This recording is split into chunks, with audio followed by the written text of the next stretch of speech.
声出して。声はバッティングセンターで会長声出さないですよ。バッティングセンター来たらやっぱテンション上がりますし。もう全然違う。豊田章男会長好き特別補佐を命ずる。でかいセンチュリーですね。センチュリー鳳凰ですよ。で今から行く場所はね、イチロー少年でしょ。そうです。今から行く場所のイチローはどんな人だったんだろう。ここでだから、アップしてキャッチボールしてトスバッティングして、ラストはいやっぱ続けることの大切さはその頃に養われたと思います。なるほどね。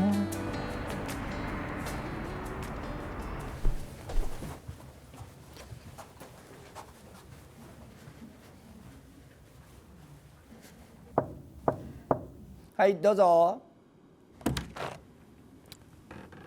おはようございます。おはようございます。ご無沙汰します。いやいやよろしくお願いします。いえ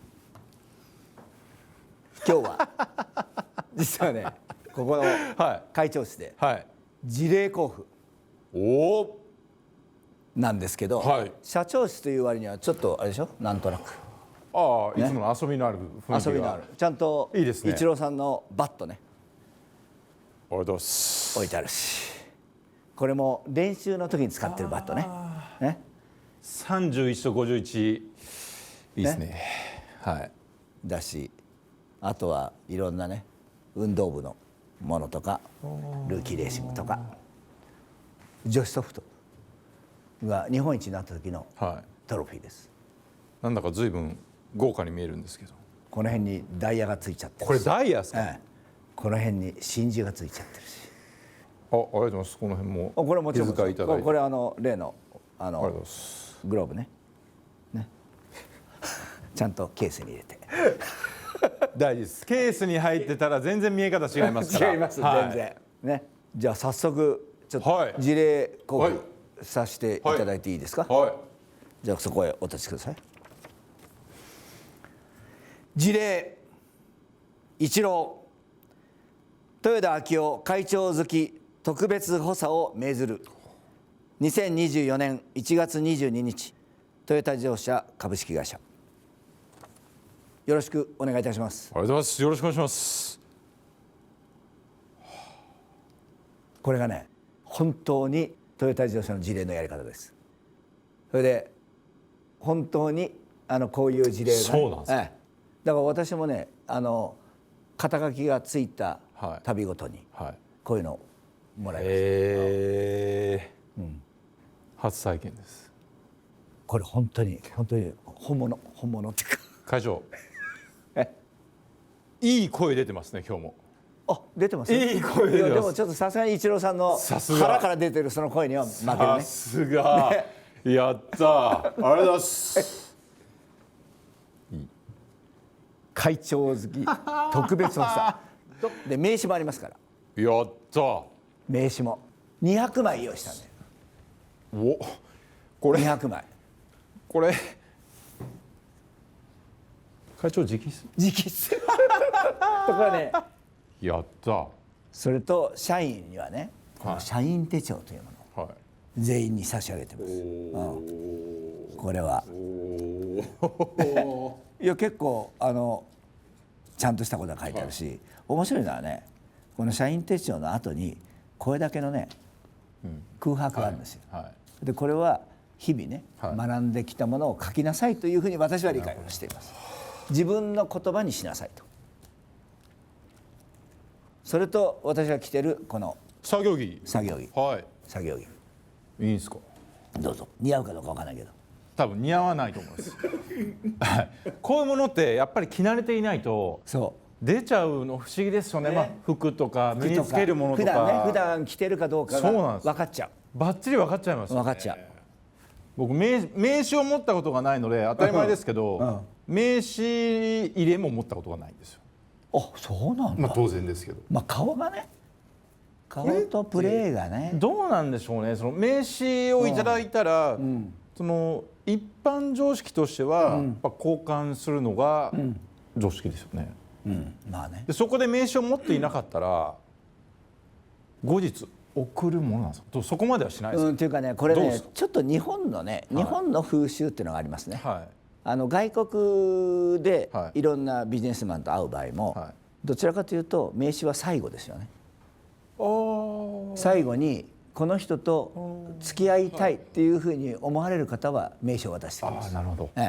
で日本の場合はね初めましてで出しますでしょ。そうですね僕最初外資系の会社に勤めて、はいアメリカのね、はいそこでその時の上司が、日本人の風習だと名刺を渡すけど、はね、まずは人間そのもので勝負をしろと。まあそれはそうですよりもね。それはそうですね。という教えを被りました。だからまさしく野球人っていうのはね、はねその肩書きよりもね、それとその年数よりも、は今ねどういうプレーを見せるか、い。もちろんそうねで、す。それがもう僕プロだと思うんだよ。配りやすくなったのかずらくなったのかよく分からなくなってきましたけどどうしよう。でもねどこにもないし、こういう名刺でね手書きってないし、これは喜ばれると思います。だから私のステッカーみたいなもんだと思う。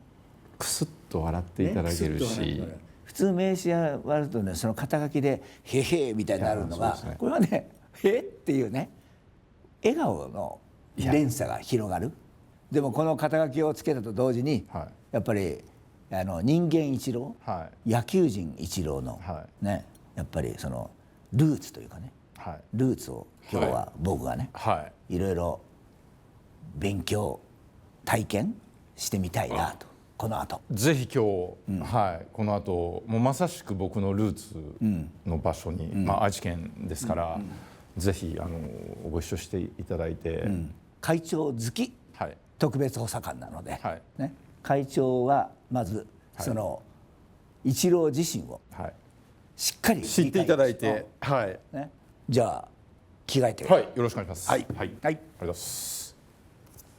イエイ嬉しい。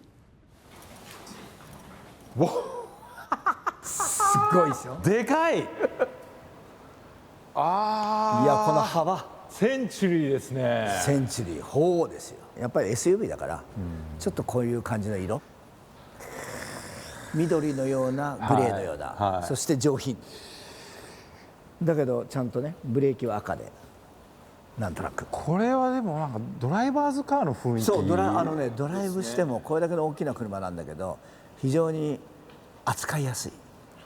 これだとなんとなくね今までのセンチュリー乗ってた人以外に乗ってもらいたいなっていうイメー新しい層ジある。が確かに、いると思う。でずっとなんとなくセンチュリーってうちの父親がねずっとチーフエンジニアもやってたようなはい車だから、恐れ多いって感じだったの。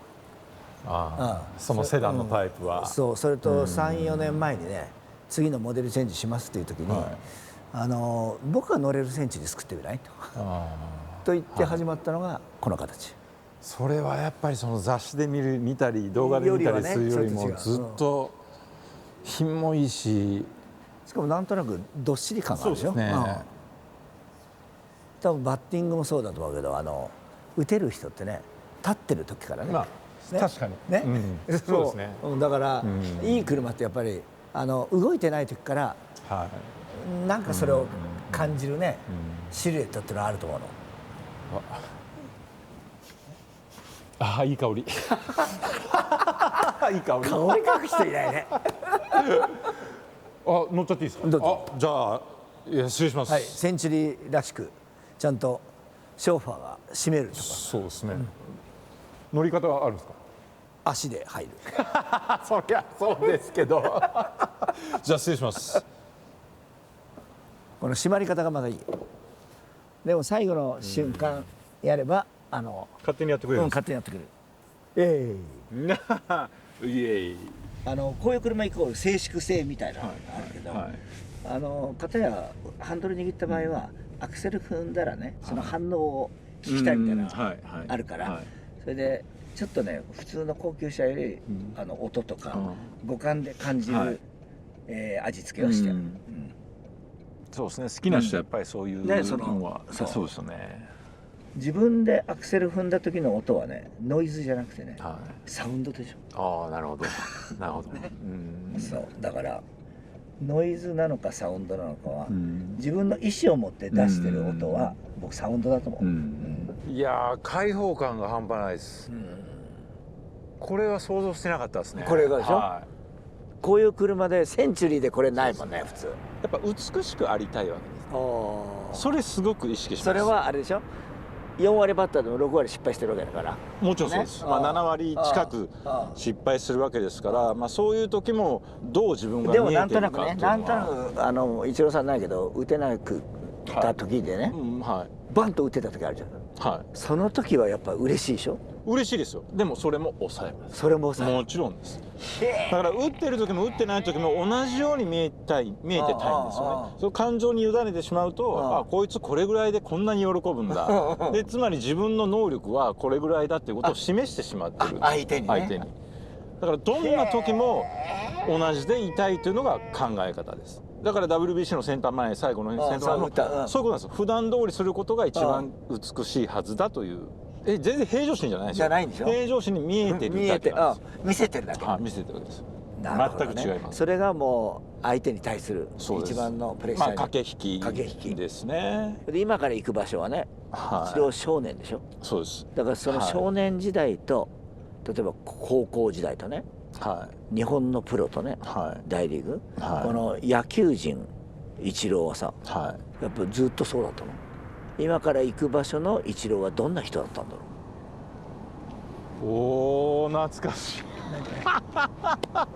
この時代は小学校3年生から6年生までの4年間を過ごした場所なんですね。父親がですね、僕は野球が好きだったのもあって、父親ももちろん好きだったんですけど、毎日続けるなら練習に付き合ってやると。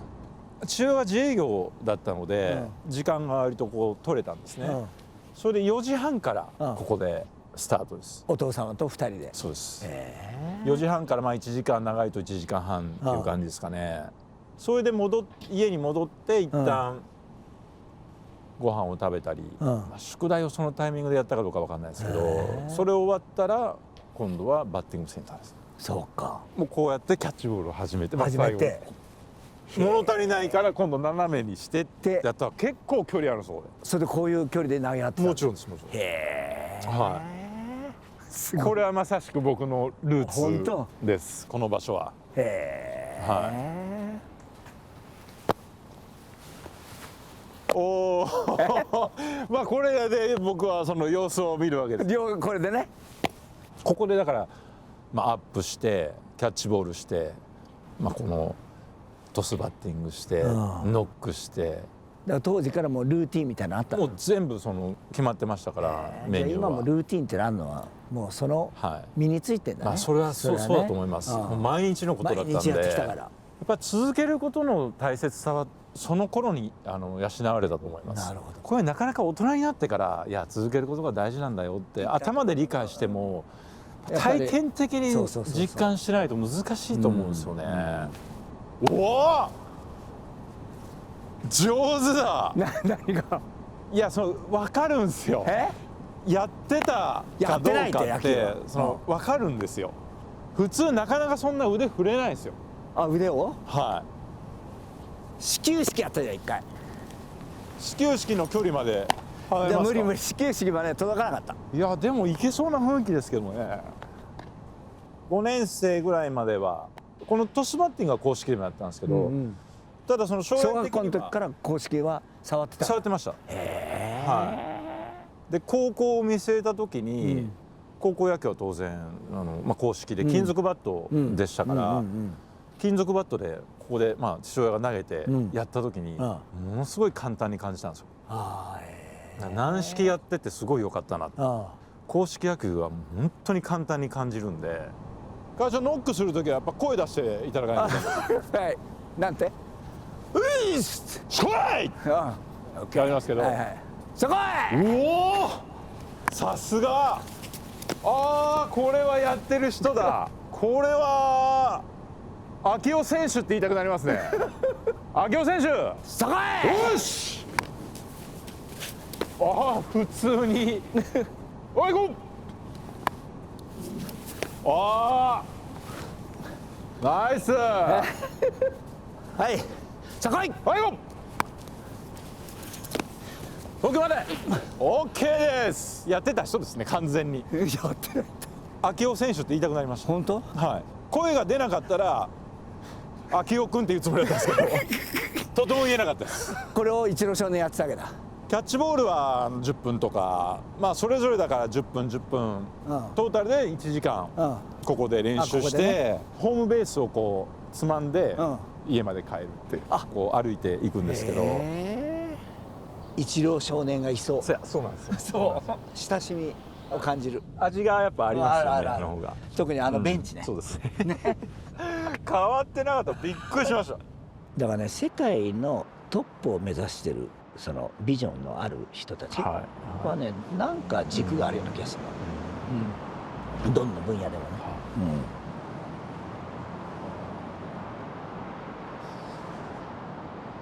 昔からこういう感じ？昔からこのままですね。は40何年前からこれがあったってことでしょ？ありました。すごいじゃん。はい、当時もやっぱバッティングセンターとゲームセンターが一緒になってたり多かったんですけど、ここはもうシンプルにバッティングセンターだったんで。でも当時のままです。当時からこんな感じ。はい、このままです。だからすごい立派だったんだね。このままです。小学校3年生から先ほどの球場は6年生までの4年間です。その後は中学の野球部があったので、中学時代は3年間も学校のグラウンドで練習したんですね。バッティングセンターはその後も3年間通ったので、3年生から中学3年生の7年間ここは通いました。毎日です。うわ、懐かしいね。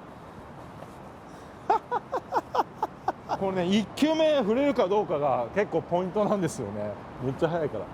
やっぱ軟式は前に飛ばないですよ。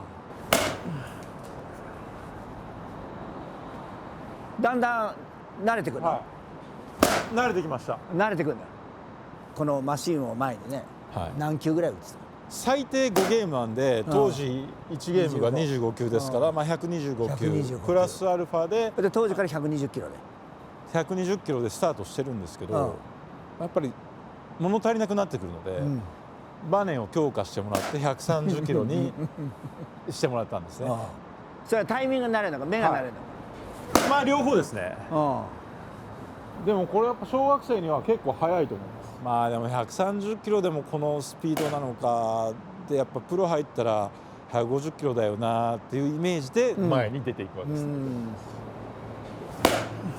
もう確実に取れるようになってくるんだね。こうやって前に出ていくんですよ。こうやって。そうやって前に。それでもっと速い球を体感するわけだ。へえ。やっぱプロのレーサーとなんか似てんね。この測り方が。なんか簡単に見えるけどさ、当たんないんだよ。120キロ。いや当たると思いますよ。いや120はないよ。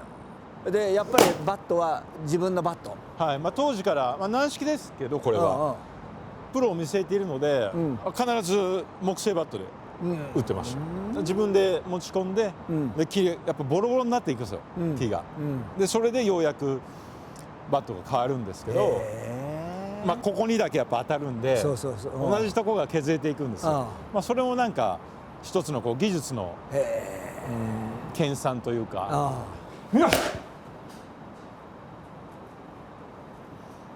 声は声。声出して。声はバッティングセンターで会長声出さないですよ。1球待ってください。OK です。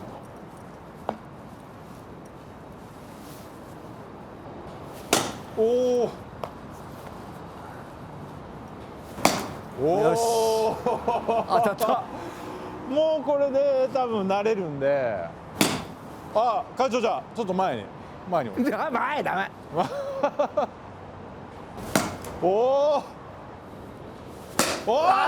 イスね。中学生の頃は1キロのバット振ってこれやってたんで、1キロのバットって振れないですよ。今のこれ何キロ？これはもう900グラムないぐらいです。これより100グラム重いバットを中2から振ってましたから。そうやってじゃあよくあれあるでしょ、そのマスコットバットマスコット、まあああいう感ああいうじですね。感じだね、はい小学校にしてみれば。でも慣れるんですよ、それも。やっぱりその続けることの大切さっていうか、そんな細い小さな体でもそれが触れるようになるんですよね。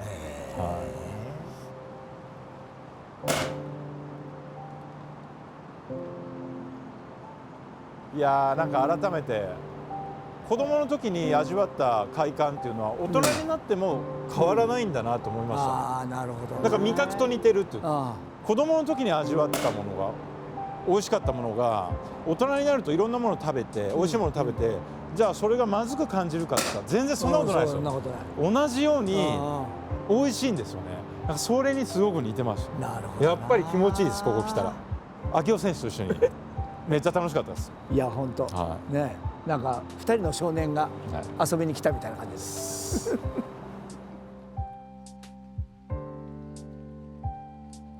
イチローさんのルーツを体験するお二人のやり取り、大変興味深く拝見しました。ありがとうございました。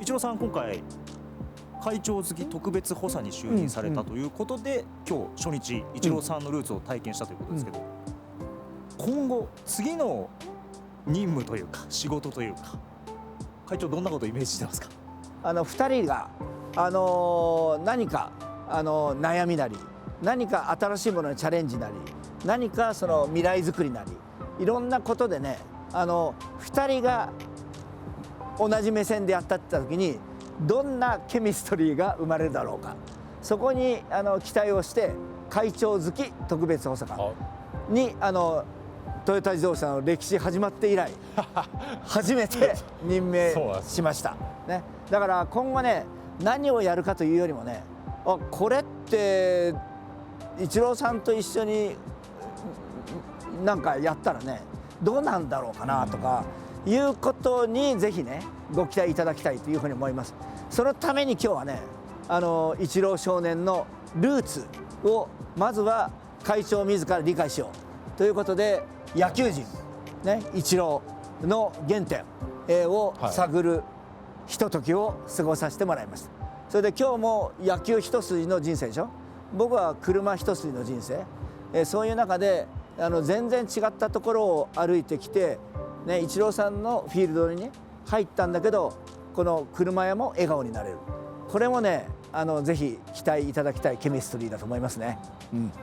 なんかやっぱ会長とご一緒させていただくと、何か目的を持ってやろうとかそういうことが普段何かを取り組む時って多いんですけど、なんかこれやったら楽しそうだとか興味深そうだとか面白そうだとか、なんかそれがなんか基準になってるのが明らかにこう違うなと思うので、なんかそんなことが一緒にできたらいいなと僕は思ってます。トヨタイムズでイチローさんと僕が何やったら面白いからやってくださいという声もぜひ募集してみてください。これは面白いからやろうというのは我々の独断と偏見で決めさせてもらいます。たくさん集めます。はい。ありがとうございました。はい。ありがとうございました。ありがとうございました。